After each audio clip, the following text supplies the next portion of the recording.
शुरू करते हैं 5 मिनट में 25 खबरें। रक्षा मंत्री राजनाथ सिंह गुरुवार दोपहर 12 बजे राज्यसभा में भारत चीन सीमा मुद्दे पर बयान देंगे। विपक्ष की मांग के बाद पीएम की विपक्षी नेताओं के साथ सर्वदलीय बैठक में यह फैसला लिया गया। कांग्रेस ने राज्यसभा में दी गृह राज्य मंत्री नित्यानंद के बयान पर तीखी प्रतिक्रिया दी है। कांग्रेस का आरोप है कि गृह राज्य मंत्री के इस बयान से चीन को मौका मिलेगा और भारत की बात झूठी साबित होगी। गृह राज्य मंत्री नित्यानंद रॉय ने राज्यसभा में दिए अपने बयान में कहा था कि एलएसी पर चीन की ओर से घुसपैठ नहीं हुई है। हालांकि चीन ने एलएसी का उल्लंघन जरूर किया है। चीन को लेकर कांग्रेस नेता राहुल गांधी मोदी सरकार पर हमलावर हैं। ट्वीट कर राहुल ने कहा कि आप क्रोनोलॉजी समझिए, मोदी सरकार भारतीय सेना के साथ है या चीन के साथ है, इतना डर किस बात का। राहुल ने कहा कि पीएम बोले कि कोई सीमा में नहीं घुसा, फिर चीन स्थित बैंक से भारी कर्जा लिया। फिर रक्षा मंत्री ने कहा चीन ने देश में अतिक्रमण किया। अब गृह राज्य मंत्री ने कहा अतिक्रमण नहीं हुआ। मोदी सरकार भारतीय सेना के साथ है या चीन के साथ, इतना डर किस बात का। एलएसी पर चीन के साथ बड़े तनाव के बीच भारतीय सेना ने अपनी तैयारियों को पुख्ता करने में जुटी है। भारतीय सेना वहां बोफोर्स होवित्जर तोपे तैनात करने की तैयारी कर रही है। भारत और चीन के बीच जारी तनाव के बीच पाकिस्तान ने भड़काने वाली हरकत की है। पाकिस्तान नेवी ने गुजरात से लगी भारतीय जल सीमा में घुसकर मछुआरों को निशाना बनाया है और 8 बोट में सवार सभी 45 मछुआरों को अपने साथ ले गए। लखनऊ की विशेष अदालत बाबरी मस्जिद विध्वंस केस में 27 सालों बाद 30 सितंबर को फैसला सुनाएगी। अदालत ने आडवाणी, उमा भारती और कल्याण सिंह समेत सभी आरोपियों को अदालत में मौजूद रहने के निर्देश दिए।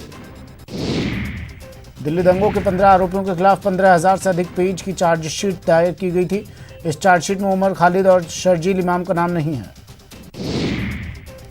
एम्स के विशेषज्ञों की टीम रविवार को इस बात पर फैसला करेगी कि 14 जून को सुशांत की मौत आत्महत्या थी या फिर उनका कत्ल किया था। एम्स के इस विशेष पैनल का गठन इसी मकसद के लिए किया गया है। बीजेपी सांसद हेमा मालिनी ने कहा कि ड्रग्स या नेपोटिज्म का आरोप लगाकर कोई बॉलीवुड को नीचे नहीं गिरा सकता। उन्होंने फिल्म इंडस्ट्री का बचाव करते हुए कहा, मुझे नाम, सम्मान, प्रसिद्धि सभी इसी इंडस्ट्री से मिला है। ऐसे आरोप लगना वास्तव में दुखद है। कोटा की चंबल नदी में बड़ा नाव हादसा हुआ है। इस नाव हादसे में कई लोगों की मौत हो गई। फिलहाल नदी से 11 शव निकाले जा चुके हैं, जबकि अभी भी 3 लोग लापता हैं। बताया जा रहा है कि नाव में करीब 50 लोग सवार थे। हालांकि 20 लोगों को सुरक्षित निकाल लिया गया है। फिलहाल मौके पर जिला प्रशासन और एसडीआरएफ की टीम राहत और बचाव कार्य में जुटी है। वहीं लोगों ने राहत बचाव कार्य में देरी का आरोप लगाया और हंगामा किया। चंबल नदी में हुए दर्दनाक हादसे पर सीएम अशोक गहलोत ने दुख जताया है। उन्होंने ट्वीट कर संवेदना जताई, साथ ही कोटा प्रशासन से घटना के बारे में पूरी जानकारी ली। नाव हादसे पर लोकसभा स्पीकर ओम बिरला ने गहरा दुख जताया है। उन्होंने घटना को बेहद ही दुर्भाग्यपूर्ण बताया। बिरला ने कहा कि उन्होंने कहा कि वे खुद कल कोटा जाकर मृतकों के आश्रितों से उनके गांव जाकर मिलेंगे और परिवारों का दुख बांटने की कोशिश करेंगे।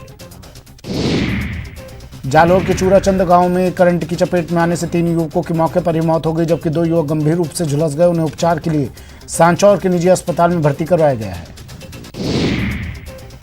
ग्राम पंचायत चुनाव के प्रथम चरण की लोक सूचना जारी होते ही मंत्रियों के सरकारी दौरों पर ब्रेक लग गया है। गहलोत सरकार के मंत्री अब निर्वाचन क्षेत्रों में सरकारी दौरे नहीं कर सकेंगे।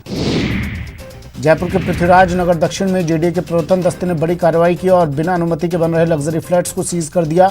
वृंदावन विहार के भूखंड संख्या 98 और 99 पर कोर्ट स्टे की आड़ में 46 फ्लैट्स का अवैध रूप से निर्माण कर लिया गया है। जोधपुर एसीबी ने पाली में एक पटवारी को 6,000 रुपए की घूस लेते गिरफ्तार किया। बताया जा रहा है कि म्यूटेशन भरवाने के एवज में पटवारी ने रिश्वत ली थी।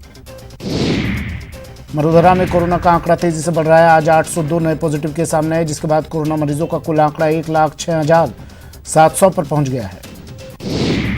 मरुधरा में पिछले कोरोना से और 7 लोगों की मौत हो गई। इसके साथ ही प्रदेश में कोरोना से मरने वालों का आंकड़ा 1,271 तक जा पहुंचा है। देश में कोरोना की रफ्तार बेकाबू होती जा रही है। पिछले 24 घंटे में देश भर में 90,000 से ज्यादा नए केस सामने आए हैं। इसके साथ ही मरीजों का आंकड़ा 50,20,000 के पार पहुंच गया है। कोरोना से पिछले 24 घंटे में 1,290 लोगों की मौत हुई है। इस तरह इस बीमारी से अब तक 82,066 लोगों की जान जा चुकी है। रूस की स्पुतनिक वैक्सीन नवंबर तक भारत आ सकती है। स्पुतनिक वी वैक्सीन का भारत में क्लिनिकल ट्रायल शुरू होगा। आरडीआईएफ भारत को वैक्सीन के 10 करोड़ डोज देगी। रूस की आरडीआईएफ ने भारत में डॉक्टर रेड्डीज लैब से करार किया है। वैक्सीन के तीसरे फेज का परीक्षण सफल होने पर कोरोना का यह टीका नवंबर में भारत में उपलब्ध होगा। कोटा की